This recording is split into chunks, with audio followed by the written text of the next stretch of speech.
दिल्ली और हिमाचल पुलिस के बीच हालिया घटनाक्रम को लेकर सियासी बयानबाजी तेज हो गई है। कांग्रेस ने दिल्ली पुलिस की कार्रवाई को गैर कानूनी करार दिया। वहीं भाजपा का कहना है कि कांग्रेस सरकार अपराधियों को संरक्षण दे रही है। भाजपा विधायक विनोद कुमार ने इस घटनाक्रम को लेकर सुक्खू सरकार पर निशाना साधा। उनका कहना है कि दिल्ली पुलिस ने कानून के तहत कार्रवाई की थी, लेकिन दबाव के चलते उन्हें अंततः कार्रवाई छोड़नी पड़ी।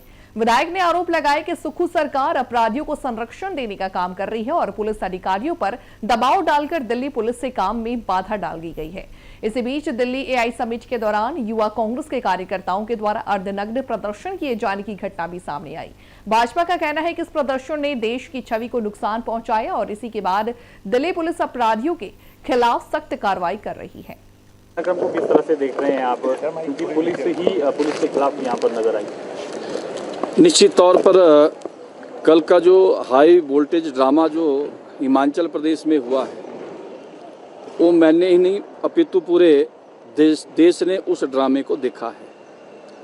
आप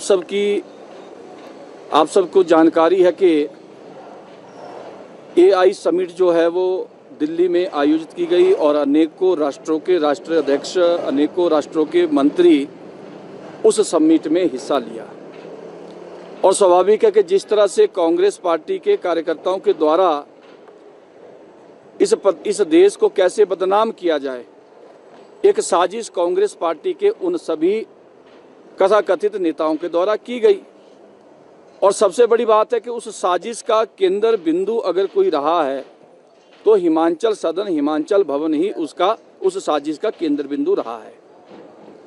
और स्वाभाविक है कि दिल्ली पुलिस को उस घटना को लेकर के जो लोग उस घटना में शामिल थे, उन लोगों को गिरफ्तार तो करना ही था। और दिल्ली पुलिस ने कानून के तहत जो लॉ कहता है, जो कानून कहता है, उस कानून के तहत ही उन्होंने कल उनको गिरफ्तार किया। और पहली बार ऐसा हुआ होगा कि पुलिस विभाग के अगेंस्ट ही एफआईआर के झूठे केस आपने कल देखे होंगे। और मैं समझता हूं कि जिस तरह से सरकार के संरक्षण में पुलिस विभाग ने सरकार के दबाव में जो एक बहुत ही शर्मनाक जो घटिया प्रदर्शन किया है, जिसके कारण से हिमाचल प्रदेश की नाक एक बार फिर से प्रदेश सरकार के माध्यम से, पुलिस विभाग के माध्यम से काटी गई है, ये मैं निश्चित तौर पर कहना चाहता हूं।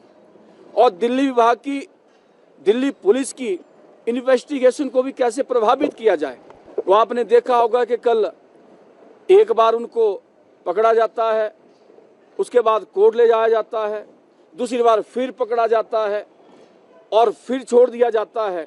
तो मैं समझता हूँ ये जो पिछले कल की जो घटना हुई है, ये हिमाचल प्रदेश के इतिहास में तो पहली बार हुई है। और हिमाचल प्रदेश में रहने वाले हर जनमानस को इस घटना से बहुत बड़ा आघात हुआ है, बहुत बड़ा दुख हुआ है। और आज पूरे प्रदेश में सरकार की भी और प्रदेश की सरकार की भी और पुलिस प्रशासन को लेकर के भी थू आज पूरा प्रदेश कर रहा है। मैं इस घटना की निंदा करता हूं। और निश्चित तौर पर एक बात आपने सुनी होगी कि सच्चाई की जीत होती है। तो दिल्ली पुलिस ने बिल्कुल कानून के तहत काम किया था, तो अंततः जीत भी उन्हीं की हुई। और मैं समझता हूं कि जिन लोगों ने, जिन कार्यकर्ताओं ने इस देश की छवि को खराब करने का काम किया है, चाहे वो किसी पर भी प्रदेश से संबंध रखते हो, चाहे हमारे हिमाचल प्रदेश से थे, चाहे अन्य प्रदेशों से थे, मैं समझता हूं कि उनके खिलाफ कड़ी से कड़ी कार्रवाई होनी चाहिए, ताकि आने वाले समय में भविष्य में इस तरह की घटना ना घट सके। ये मैं निश्चित तौर पर कहना चाहता हूँ। सरकार के लिए अनुमति नहीं ली गई स्थानीय थाने से, जबकि कानून के मुताबिक जो है कार्रवाई होनी चाहिए थी, और उसके बाद से हिमाचल पुलिस ने उन पर इस तरह का एक्शन लिया।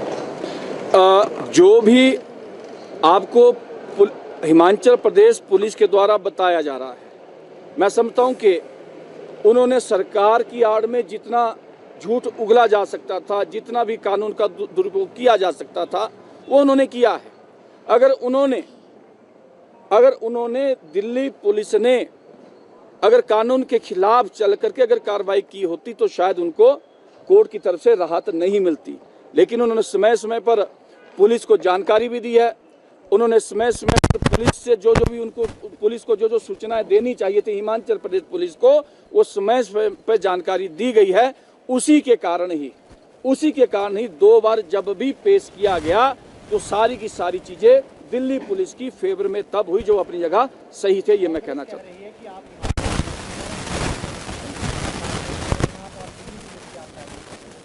नहीं, हम भारत के रहने वाले हैं ना जी, हम कोई पाकिस्तान के थोड़ी है। अगर हमारे लोग गलत करेंगे, आपके लोग गलत करेंगे तो उनके खिलाफ तो कार्रवाई होगी। अब जहां तक देश विरोधी की बात है, अब इतनी बड़ी AI समिट का आयोजन देश में होता है, भारत में होता है, और अनेकों देशों के राष्ट्रीय अध्यक्ष वहां पर आते हैं, अनेकों देशों के वहां पर मंत्री आते हैं, और आपके कार्यकर्ता